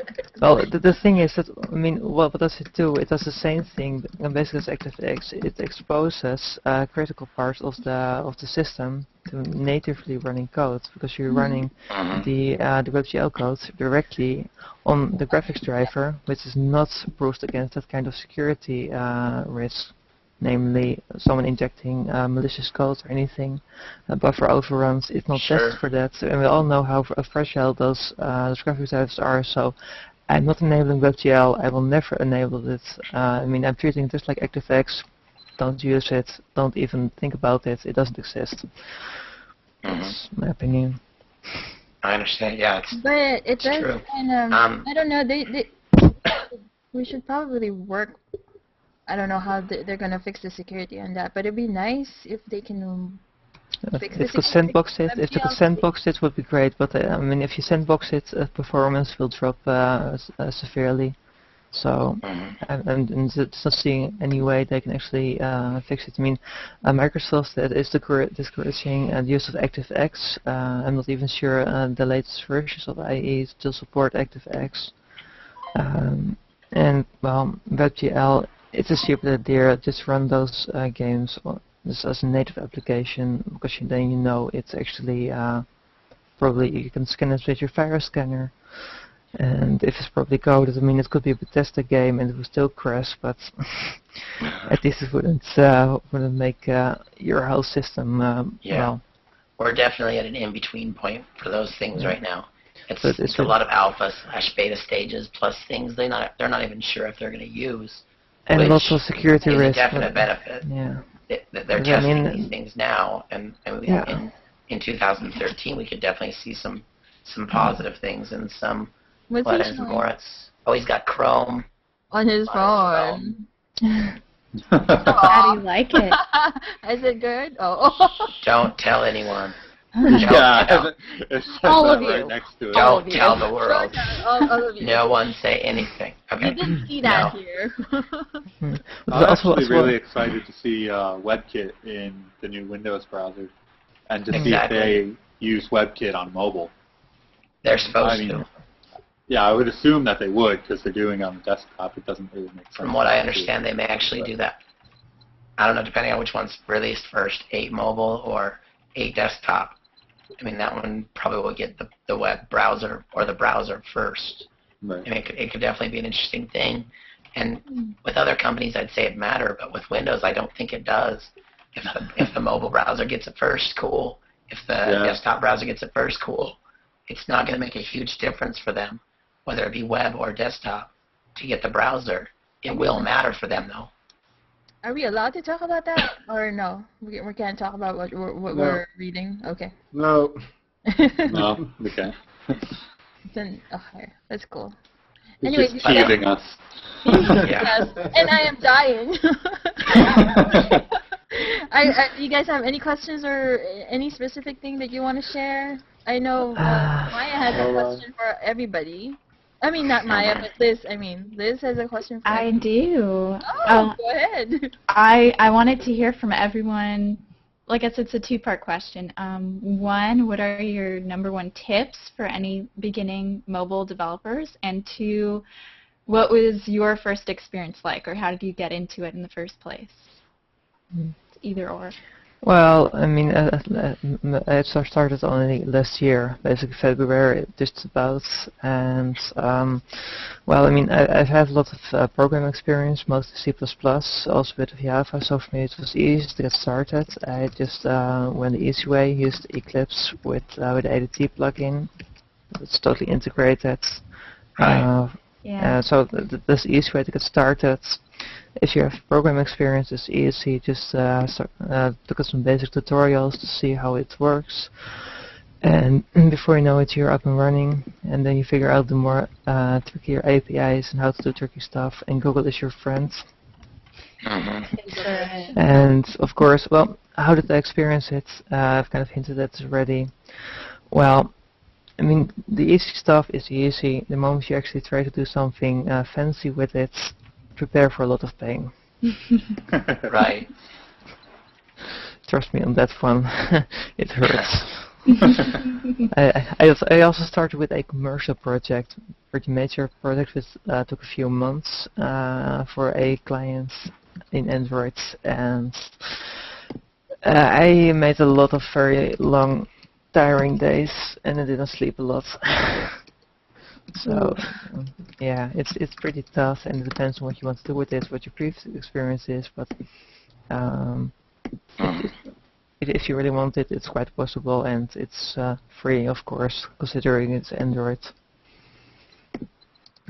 Okay, for me, if you're just beginning mobile development, I would recommend Android, because first there's only a $25 fee.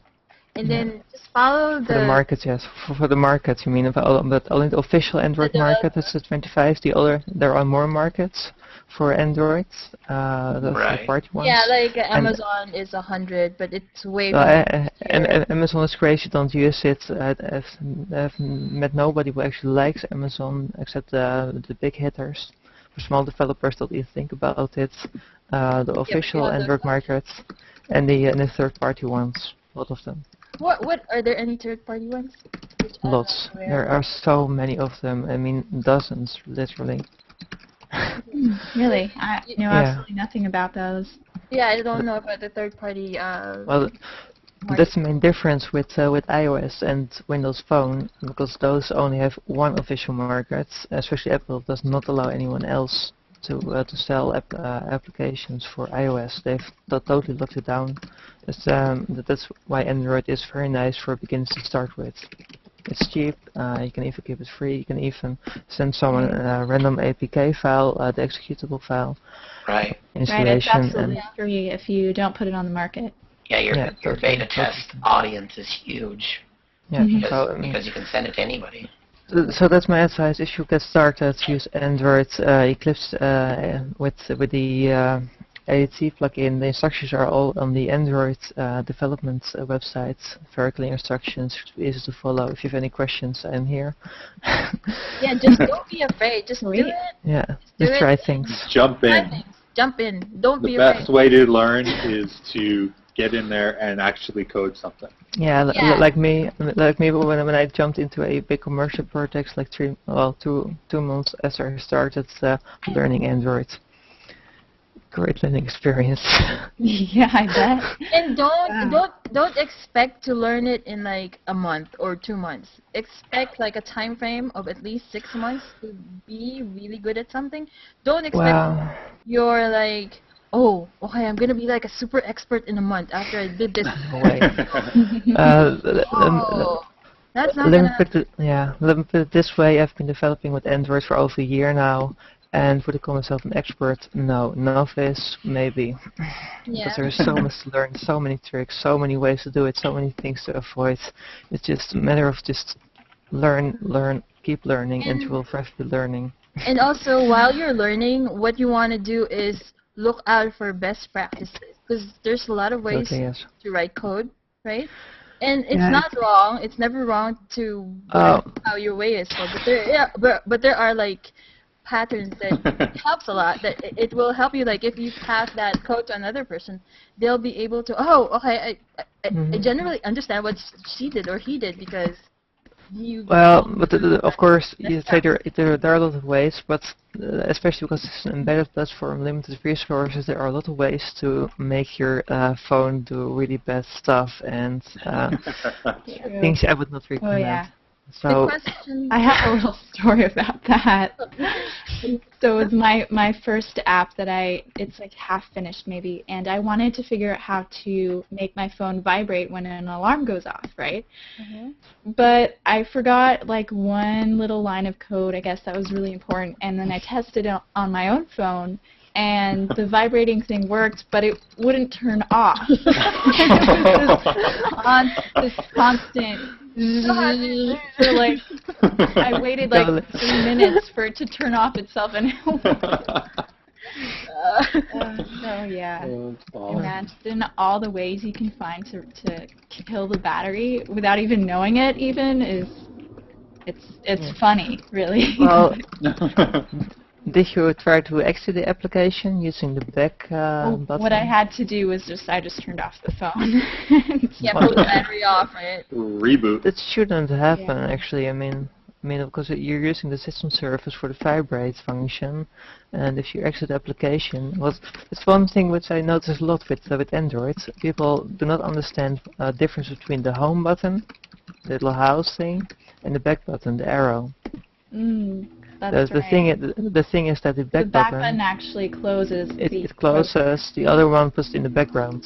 It just opens the home screen on top of the application, and you resume it if you open the application again. It's a big difference. Very useful to know. Confuses a lot of people. Yeah, that is one thing. in my experiences getting familiar with how it works, I was especially confused by all the different states that a program can have in Android. So there's, open, in the background, pause and then there's or like resume on exit, yeah. Yeah, and paused or actually closed, and it was so hard for me to figure out when the program's actually not running that was anymore. also really fun, restoring state and passing data between processes. Yeah. Yeah. Hilarious. But there's a lot to learn, and yeah. I want to hear from everybody else too. Like, what's some early memory that you have maybe with mobile development? The pain, stories. the semicolon. There was a time where it was exciting, but then you get used to it, and then you make more client stuff, and then you're like, boring. Boring now. You always have to keep it fresh. You always have to learn something. I mean, I'm on the web end, so I work with jQuery mobile, and that works well with PhoneGap, and then I'm working with Titanium if I want native Titanium. mobile apps. Is it a bit usable by now, Titanium? Is what? Titanium, is it actually usable at this point? Yeah, it it's pretty. A lot. I don't know what you define as usable, because I don't do the native code. But well, I've used PhoneGap as well, and I mean, if jQuery is more useful than jQuery does everything. I think the Titanium APIs are a little more expansive than the PhoneGap APIs, and I PhoneGap like that. PhoneGap is minimal because it tries to be completely cross-platform, so it totally limits what you can do with it. Yeah, and Titanium doesn't run in a web view. Yeah, exactly. Big difference. Anybody else want to share their experience with the...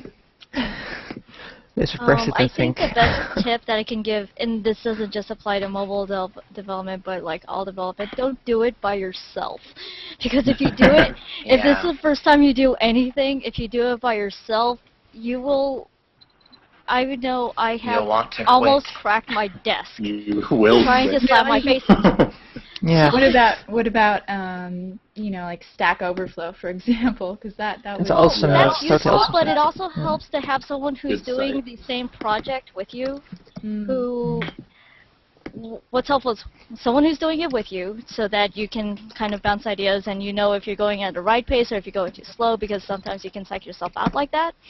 Also, someone who has done a similar project and succeeded, so they can say, oh, by the way, watch out for this one thing, it will bite you in the ass. Well, I literally learned programming sitting at a computer on my own in a room by myself. I did too, but I went several years without things like friends or going outside, so. It's something you have to learn to do. Go outside. You definitely have to learn to work with people. But that's basically why I offered to help Liz if she has any major questions, because I know how frustrating it can be. If you have any questions like that, though, where would you recommend her to go? Like, okay, I'm stuck. Who do I go to like? Google. First Google, Stack Overflow, which you usually end up if you ask Google, and then you ask someone who actually knows, and of course IRC. You've got on IRC, you've got the official Android dev channel, which is very useful. You've got a lot of people there, even some developers who develop Androids. They're there. And you can ask them questions, and they're very friendly. Is there any specific IRC channel that? Yeah, it's on irc.freenode.org. So just do hashtag Android. It's Android Dev. Android Dev. Okay. All right. That's like cool. Like in chat. I think I'm gonna go check it out actually. And there as well. So if you're there, look for Hackit, and that's me. Okay. Well, you're already. I think Hangouts are a great place to do these type of things too. Yeah, but ideas off people. IRC is better. IRC is better. Trust me. IRC is way better, I'm sure. But I think for a social view. Oh yes, an actual. Hangout with you. Well, I must say that in Android Dev we have a lot of fun usually as well. So. Just wait till somebody integrates IRC chat into a Hangout. How And about yeah. we just keep one running for like a developer hangout? Like it just is running, and then if anybody has any questions, you can come in there, and if there's fun. anybody, Yeah, I would developer love to do that. I think that's a great idea, but that hangout needs to be constantly running and have people going in and out, and they have to be like of a helpful nature. Like you Firm, have to be there to Hangout, because you want to IRC. help, not mock people. Oh, your coding's wrong. Oh, that nothing like Yeah, that. that happens. It happens. I mean, I read it a lot in Stack Overflow, but it's cool. Like it would be fun to have something like that here. Yeah. In a hangout way. Well, maybe someday. I mean, Because here you can screen share, right? You can show somebody like, oh, this is my problem. Look, this is what's happening. This is my code, and that you can immediately walk somebody through your application, and it's Exactly. so much. well, yeah. Well, I think that text is still easier for that, so I will stick with IRC. Sorry. Yeah. It's understandable. There's definitely preferences for everyone. Yeah. Well, I might, there's also the advantage if you write in text that someone can. I mean, you type it into the Android dev channel, and someone, lots of people will see it, read it, and respond to it. Well, if you mention it in the Hangouts, it's gone. Yeah, it's possibly gone. That's Unless true. it's specifically a coding hangout. Yeah, It has to exactly. be like a specific coding hangout. Those are kind of rare. I haven't seen any yet. I've seen Has electronics. anyone been in one? No. Yeah. I've seen Yeah. electronics, Photoshop, and Oh no, we Photography. used to do a lot Cool. of those. Yeah, Carm used to do them all the time. I used to do a lot of them. I all missed the them time. all then. We Oh, did cool. like 12-hour runs of just trying to hack stuff. That was fun. That was really cool. But, Oh, do some more. I wanna join. yeah. There's still people out there. hey, if we put out like a project together and then have people learn through that, I think that's That good would way. be awesome. Like Oh, yeah. community driven, like put it on GitHub if you have something to push it if you have something to but it has to be That's the eventual plan with our site. yeah Nice. Cool. I will be around. on board with that. it's Definitely. something that we want done more of a community feel to it where everybody's contributing and anybody Yeah. or everybody that wants to learn or take part would be able to do so. But our problem is like which platform we're gonna use, or if we're going with like a Googly way to go about it, or like using GitHub, or like maybe having a part of Cloud9 or something like that. So Yeah. still trying to figure that out, but that's our goal for at least part of mobile web dev on air. Yeah. Yeah, this is just the first I chapter. approve. Yeah, this is just the first chapter is the show, but yeah, we had Plans to take over the world. to take over the world. Yeah. I like the sound of that. Yeah. Oh, can I Oh, talk and- now? Oh yes, go ahead, Amy. Okay, Great. so I'm part of this this mentorship program for high school girls to get more women into the technology field. So if you are a female engineer and you live, or a female product person in in a technical company, and you live in the Bay Area, New York or Los Angeles, I highly recommend you sign up for Technovation Challenge, where you have to wrangle 4 high school girls who, right before they go to prom, into making an Android application. It's That's it's a very good Challenge. stress test. Hey, I have teens. I know this. I'm an expert. What? Why is it? It checked if I was awake. Why did it do that? But yes, please sign up for Technovation Challenge. I will probably post a link again several times between now and March when it's That's great. I'll help you spread the I'll word. reshare it. Yeah, Yay! I get I will shares. too. That sounds great. It is an interesting experience. For sure.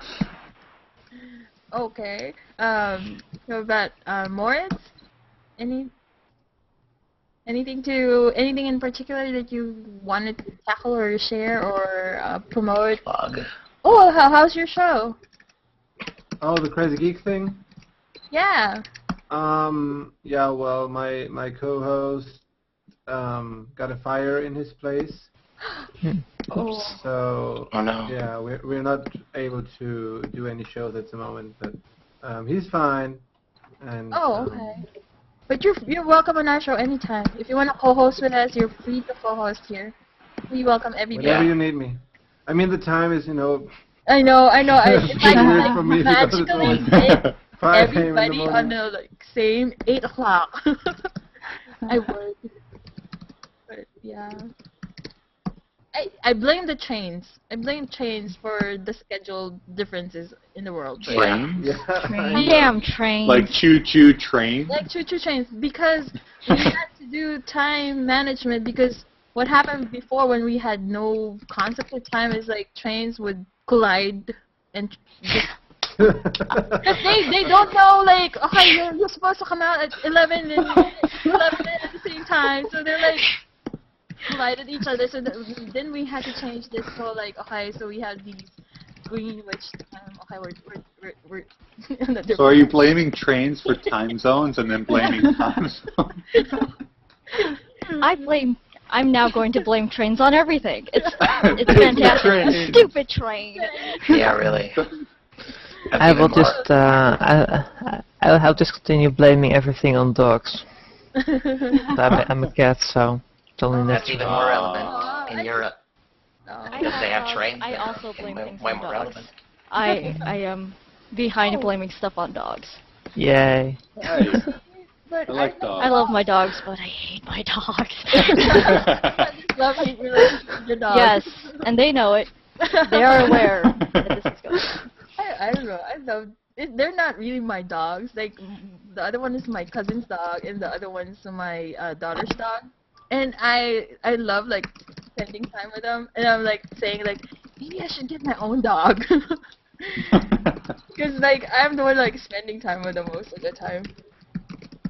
I've got a dog in where I'm staying right now, and every time we let him out, he tries to go on like a walkabout. He looks back, and then he walks a little bit, and then he looks back, and then he walks a little bit, and eventually he'll go like to this hole in the fence, and he'll get out, and he'll walk all the way around, and then he'll just be like in the road. Nice. But he won't do anything. He'll just be like, I'm free, and then you'll go out, you'll pick him up, and you'll bring him back in. My dogs are Blame so things on stupid. dogs. They go to the front door. They get out. They go to the front door and they wait there like, let me in. And it's like, you're outside though. That's where I want you. Oh, I have another tip though, but this tip is totally for like really non-programmer background types, is if you've done Code Academy. If you haven't done Code Academy and you're interested in trying to learn programming, you should start off with codeacademy.com. And it's an amazing tool to introduce you to programming concepts. And what they're teaching right now is so I would recommend taking the first batch, which is like just learning the kind of basic programming concepts, which was the what if. I mean, not what if, the if else and stuff like that. But the true false thing. So just do that, and then after you've successfully done that, try to do it again. And then after you've done it twice or so, move on to like doing JavaScript. And JavaScript part is, it's getting there. So it's, if you're totally not a programmer and you want to be, and you want to do more of those stuff, start with Code Academy. It's really a helpful Awesome. tool Yeah. to start programming. To learn to start programming. Yep. That's So- awesome. Excellent advice. Yeah. So That is a great try to website. visit. Try to visit it, because just as the first one, when you're trying to sign up, is immediately like inputs like, what's your name, and then you use the command line. You use the command line type of thing, which is people don't really know that it's like the command line, but that is the The reference. terminal in OS, and how do you call it in Windows? Command Command line. line. Prompt. And Yeah, prompt. Command prompt. Most official term, I guess. Yeah. So that's basically yeah, try that one. If you're just like kind of like just tiny bit interested, because you will be amazed at how easy it is, and you'll figure out like, dang, like these programmers have it easy, but Yeah, then you'll realize that that's not really everything to learn. yeah, but it's a good start. It's a good place to start. It is a great place to start. Yeah, To start and because- then you move very and then you fun. move on with more advanced stuff. I mean, at the moment I'm working on a compiler. It's part of writing a hardware simulator in C++ with boost threads. It is really fun, and I'm using the Antler parser generator. We're using an EBNF grammar annotated to create a parser and lexer. And I'm using the resulting abstract syntax tree to create the bytecodes that you run in the custom simulator. Okay. VHDL compiler, by the way. Also Verilog, also working on that one next. Has That's anybody the worked advanced with the kind of branch off of Arduino for Android? What do you mean? Not sure what well, you refer to. Google just released, or they didn't just release it, it was a little while ago. But you know what Arduino is, right? Everybody. That's yeah. funny, Well, yeah, I'll explain. It's kind of an open source hardware. So they make microcontrollers, and you can buy the microcontrollers and like Well, Ethernet shields they and stuff. they make dev kits using PIC microcontrollers. Yeah. It's be precise. Oh. And I'm on the developers list, mailing list for and Arduino, so Cool. yeah, I'm a bit part of the Great. project. But Android or Google released a way to interface Arduino with Android phones, or the Android Okay. operating system. Using the API calls probably a bit. Yeah, they call it like the ADK or something. Okay. So, But yeah, it's not well, it's a bit mobile still, but I think we've exhausted all topics for the moment, and it's approaching 7 o'clock and I haven't slept yet. God. I was Thank actually you very gonna much for, say we should wrap up. Yeah, I'm fading out here, so I think that would be a good idea. No problems. So Well, I mean, No. we okay, usually wrap- sorry. yeah. We Well, usually wrap up. Yeah. Just go. You can go. But anyway, I also have a programming blog on which I have tutorials and stuff for Android. Also, game development on Android might be interesting Oh, to you check have one? out. And a programming blog. Can you link it, and then we'll link it Maybe. on the comment. and I was gonna say what I think we'll do is when we post the show, we can link it. Yeah. Anyone develop any Chrome extensions? Only But Firefox. I've developed a few Firefox extensions. I just wrote my first extension yesterday. Oh! Congratulations. Congratulations! cool. Yeah, it was. What it is was, it for? What was does it for. Yeah, it was just moving the send feedback button on Google Plus from the right lower corner to the left lower corner. It was pretty Alright, that's awesome. annoying for a lot of people. And I really hate the one that it's on the right. I really want it maybe on the side, like you know how that other side is the feedback. What is that place's name? yeah, the thing is, the funny thing is, after I posted it public and a lot of people shared it and all this stuff, like the next day it was fixed by Google. Yeah. Now it's behind the chat window, and when you hover over the small bit you see, it pops up to the front. It's like, what the fuck? It's people are complaining about this issue like beta, since Google Plus was in beta, and they never fixed it. They never fixed it. And now And someone I just wrote an bothered. extension for it and said, hey, this will fix it. And the next day, boom, it was fixed. I was like, what? Well, the Firefox add-on I've written, it's basically to rewrite video HTML5 video tags, change them into embed tags, Oh, cool. so that you can play back any audio and video formats using a plugin, basically reverting it to the previous situation because that works better, and it's a very popular product. That's It's the thing that. Sorry, I keep disrupting Yeah, it's been downloaded a lot. I'm getting a lot of positive feedback on it, and it's part of a Wildfox video add-on. It's called on the add-on site for Firefox. So yeah, that's what I do. Awesome. What I mean is that, like, Very cool. the Chrome with your Chrome extension is, that's what I find that's kind of annoying as a developer. I mean, a word is annoying. It may be too much, but like if you put something out there and it's useful, like let them have a day or more, maybe a week before fixing it. Yeah. Like somebody bothered and took the time. Like appreciate it and then fine, fix it. But like They were even, Yeah, well- I mean, it was Saturday. No one was really working at Google, but they I know. That's like burning a it happens. developer. It's like burning a developer. Well, I mean, in my case, I knew that that my add-on for Firefox would not be obsolete because Mozilla absolutely refuses to have this kind of support. So, yay. My add-on will be useful for a very long time, sadly. The HTML5 video is dead. Yeah. Buried. Yep, it's gone.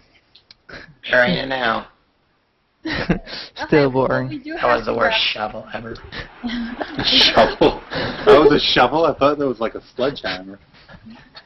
Same thing. Oh, it's time for shades again? It is. Oh yeah, shade time.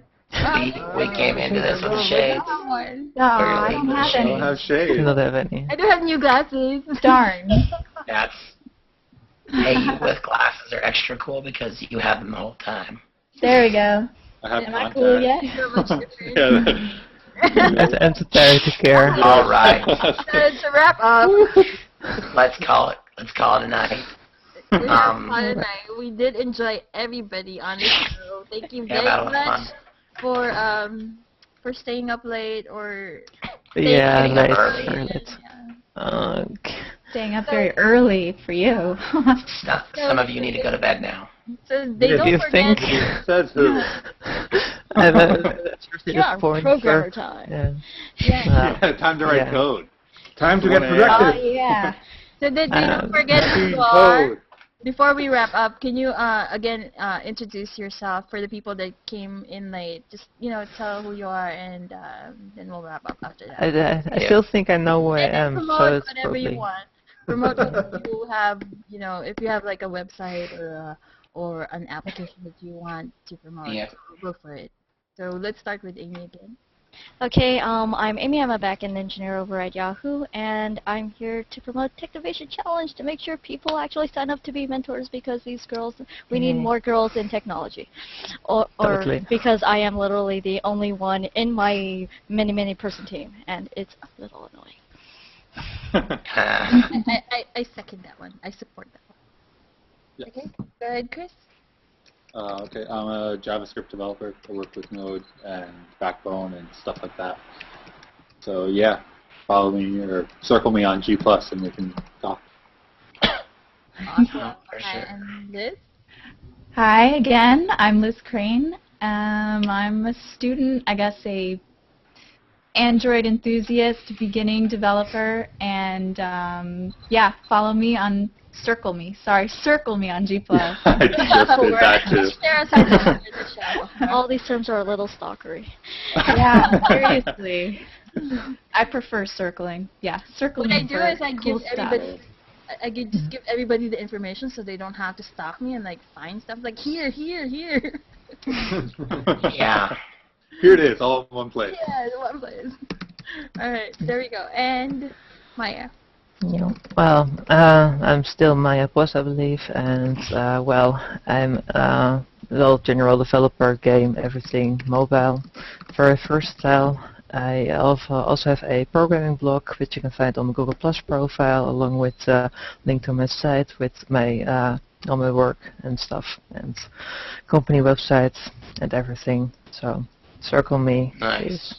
I need more followers, not stalkers. Not stalkers. And Moritz from Germany. Yeah, Moritz Okay. from Germany, Linux administrator and hobby coder and code breaker.